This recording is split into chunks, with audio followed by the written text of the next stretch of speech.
హల్లెలూయా!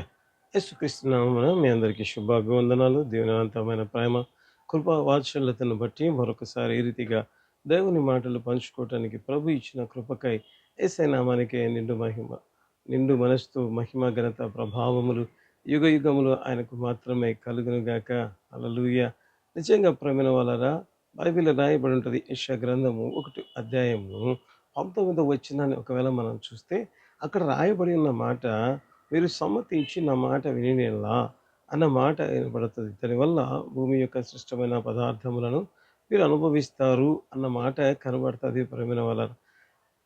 ఈ మాట దేవుడు ఎంత బలమైన రీతిలో చెప్పాడు అంటే, నిజముగా దేవుడు చెప్తున్నాడు, మీ జీవితంలో ఆశీర్వాదాలు కావాలి అంటే, దీవెనలు కావాలంటే ఏ రీతిగా ఉంటుంది ప్రభా అంటే, దేవుడు అంటున్న మాట, మీరు నా మాట వినినెడల.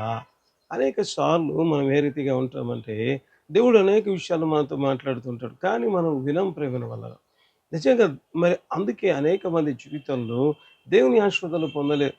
మరి దేవుడు చెప్తున్న మాట, అయ్యా మీరు నా మాట వింటే మీ జీవితంలో ఆశీర్వాదం కలుగుతది అన్న మాట దేవుడు చెప్పినట్లుగా మనం చూడడం ప్రారంభిస్తాం. సో, ఈ మాట మనం ధ్యానిస్తుంటుండగా అనేక సార్లు ఈ మాట మనకు తెలిసినా కూడా ఏం చేస్తూ ఉంటామంటే, దేవుడు చెప్పిన మాటను ప్రక్కన పెట్టి నిజంగా ప్రేమైన వలన మనం చేయాల్సిన ప్రయత్నాలు, లేకపోతే మనకున్న థాట్స్, లేకపోతే మనకున్న సొంత అజెండాను మనం అమలు చేయడం ప్రారంభిస్తూ ఉంటాం ప్రవీణ వలన. ఎందుకు ఆ రీతిగా చేస్తా ఉంటారు? దేవుడు ఈ రీతిగా చెప్పాడు గదా! మరి ఆ మాట ఎందుకు చేయకుండా, మరి ఈ పని ఎందుకు చేస్తున్నారంటే, ఏమవుతదిలే, దానికంటే ఇది బెటర్‌గా కనబడతా ఉంది. దేవుడు చెప్పిన మాట కంటే ఇది చాలా బెటర్‌గా ఉంది అన్నట్లుగా మన జీవితంలో ఉంటున్న ఆలోచనలను బట్టి అనేక సార్లు దేవుని మాటను మనం ప్రక్కన పెడుతూ ఉంటాం. ఎందుకు అంటే, ఇది జరుగుతదో, జరగదో ఏమో! ఒకవేళ ఈ పని చేస్తే నేను ఆశీర్వదించబడతానో లేదో అన్న తలంపు మనలో కలుగుతది ప్రియమైన వాళ్ళరా. నిజంగా ఒకవేళ ఈ మాట మనం ధ్యానిస్తున్నాం కదా! నిజంగా దేవుని మాటలు వింటే ఆశీర్వాదం ఉంటదా? దీవెన ఉంటదా? అంటే ఒక్క మాట చెప్పి, ఒక ఉదాహరణ చెప్పి నేను ఈ దినపు వాక్య పరిచయను ముగించాలని ఆశపడుతున్నాను ప్రియమైన వాళ్ళరా. ఏంటి ఆ మాట అంటే, ఎవరి జీవితంలో ఒకవేళ విద్యార్థి అయితే వాడు చదువుకుంటున్నప్పుడు, ఆ వ్యక్తి చదువుతున్నప్పుడు ఎప్పుడైతే టీచర్ చెప్పే మాటలు వింటాడో, లేకపోతే అతడు బోధించే బోధ విని దాన్ని పాటిస్తాడో, ఏమవుతది? అతని జీవితంలో మంచి భవిష్యత్తు ఉంటది ప్రేమైన వలన. హల్లెలూయా! అంతేనా? అంటే ఒకవేళ నేను విద్యార్థిగా చదువుకోలేదు, కాబట్టి నేను ఇంకొక పని చేస్తున్నాను, కాబట్టి నేను దేవుని మాట వినాల్సిన అవసరం లేదేమో అన్న తలంపు ఒకవేళ మీకు కలిగితే, ఒకవేళ వెహికల్ డ్రైవ్ చేస్తున్నాననుకో, నీకు డ్రైవింగ్ చేసిన వ్యక్తి ఏం చెప్పింటాడో ఆ మాట విన్నప్పుడే, ఒకవేళ ఇది యాక్సిలరేటర్, దీన్ని తొక్కితే కారు ముందుకు వెళ్తది. ఒకవేళ ఎవరైనా మనకు ఎదురుగా అడ్డుగా వస్తే మనం బ్రేకేయాలి. క్లచ్ తొక్కి బ్రేకేస్తే బండి నిలబడతది అని చెప్పిన మాట నువ్వు పాటించకపోతే ఏమవుతది ప్రియమైన వారలారా? యాక్సిడెంట్ అవుతది ప్రియమైన వాళ్ళు.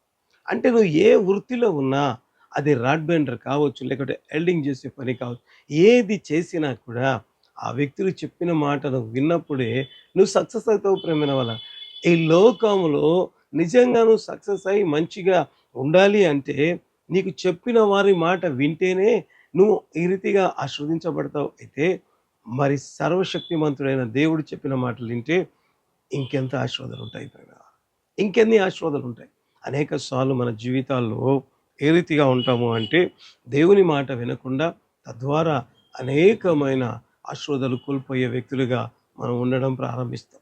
అందుకే ప్రభువు మనల్ని ప్రేమించి ఈరోజు చెప్తున్నాడు, సమ్మతించిన మాట వినినెడల శ్రేష్టమైన ఆశీర్వాదాలు మన జీవితంలో ఇవ్వాలని ప్రభు మాట్లాడుతుండగా, ఈ రోజు నుంచి దేవుడు చెప్పిన మాటను విందాం. తద్వారా దేవుడిచ్చే ఆశీర్వాదాలు స్వతంత్రించుకుందాం. ప్రభు ఈ వాక్యాన్ని దీవించునుగాక. ఆమేన్. తలలోంచి ప్రార్థన చేసుకుందాం. ప్రేమగల తండ్రి, కృపగలిగిన ప్రభువా, జీవం కలిగిన నాయన, జీవాధిపతి, నీ బంగారు పాదాలకి వందనాలు, స్తోత్రాలు నాయన. ఆశ్చర్యకరుడవు, ఆశ్చర్య కార్యాలు చేసే గొప్ప దేవుడవు ప్రభా. తండ్రి, నీ ప్రేమిడలను మీరు ప్రేమించి ఆయా బాధలలో, దుఃఖంలో ఉంటుండగా ఆదరిస్తూ నాయన, మీ జీవితాల్లో దీవెనలు, ఆశీర్వాదాలు ఆయా ఇవ్వాలని, వారి జీవితాల్లో ఇవ్వాలని మీరు ఆశపడుతూ మాట్లాడిన ఈ మాటలను బట్టి నేను స్తుతిస్తూ, ఆరాధిస్తూ మహిమపరుస్తున్నాం. తండ్రి, ఎంతమంది అయితే నీ వాక్యాన్ని విన్నారు, ఆ వాక్యాన్ని విన్నవారు మాత్రమే కాక, ఆయా నీ మాటలు పాటించే వ్యక్తులుగా, నీ మాటల ప్రకారం జీవించే వ్యక్తులుగా, తద్వారా గొప్ప ఆశీర్వాదాలు పొందుకునే వ్యక్తులుగా నీ బిడ్డలను మీరే మార్చుమని ప్రార్థిస్తున్నాం. ఏ సమస్యలో ఉంటున్నాయినా నీ బిడ్డలు నీ దగ్గరికి వచ్చి మొరపెడుతున్నారు. ప్రతి బిడ్డ, ప్రతి సమస్య యేసుక్రీస్తు నామ మహిమార్థంగా తీర్చుమని ప్రార్థన చేసుకొచ్చినాం. దేవా దయతో నీ బిడ్డలు ప్రార్థిస్తుండగా వారి దగ్గర వచ్చి నిలబడమని ప్రార్థిస్తున్నాం. నీ అద్భుత ఆశ్చర్య కార్యాలను అయ్యా మీరే జరిగించి సంపూర్ణమైన సంపూర్ణమైన మహిమ ఘనత ప్రభావాలు మీరు పొందుమని ప్రార్థిస్తున్నాం. యేసుక్రీస్తు నామమందు ఎంతమంది అయితే ప్రభువా ఈ ప్రార్థనలో ఏకీభిస్తున్నారో వారందరి జీవితాల్లో ప్రభువా అద్భుతాలు, ఆశ్చర్య కార్యాలు, సూచక క్రియలు, మహత్కారాల బలము మీరు కనపరచి మహిమ ఘనత ప్రభావాలు కేవలం కేవలం మీరు మాత్రమే పొందమని ప్రార్థిస్తున్నాం. పరిశుద్ధాత్మదేవ బోలమైన రీతిలో నీ బిడ్డలను ఆవరించండి. అయ్యా ఏ సమస్యతో బాధపడుతున్నా, ఎటు అనారోగ్యంతో బాధపడుతున్నా మీరే తాకండి, స్వస్థత పరచండి. లివర్ సంబంధమైన ప్రతి వ్యాధి తొలగిపోవును గాక. యేసు నామములో అద్భుతము జరుగును గాక. హార్ట్ ప్రాబ్లమ్స్ నజరేయుడైన యేసు నామములో తొలగించండి ప్రభువా. గాయపరచబడిన హస్తంతో మీరు తాకి స్వస్థం. ఎవరైతే తండ్రి నిజముగా ప్రభు బ్యాడ్ హ్యాబిట్స్తో ప్రభువా దురలవాట్లతో బాధపడుతున్నారు, ఆ సమస్యలు ఆ అలవాట్ల నుంచి విడిపించండి. మీరే మహిమ పొందండి. Life settlement, marriage, jobs, house, everything అయినా తండ్రి సంతానం దీవించి మంచి చదువుతున్న బిడ్డలు ఉంటారు, మంచి జ్ఞానంతో నింపి ఎవరైతే వారు పనిచేస్తున్న ప్రదేశంలో ప్రాబ్లమ్స్ అవన్నీ తొలగించండి. వాళ్ళ భర్తలు, భార్యలు ప్రతి ఒక్కరు మారున్నట్లుగా కృప చూపించు. సమస్త మహిమ ఘనత ప్రభావాలు నీకు చెల్లిస్తూ యేసు నామమందు అడుగుతున్నాము తండ్రి. Amen, amen.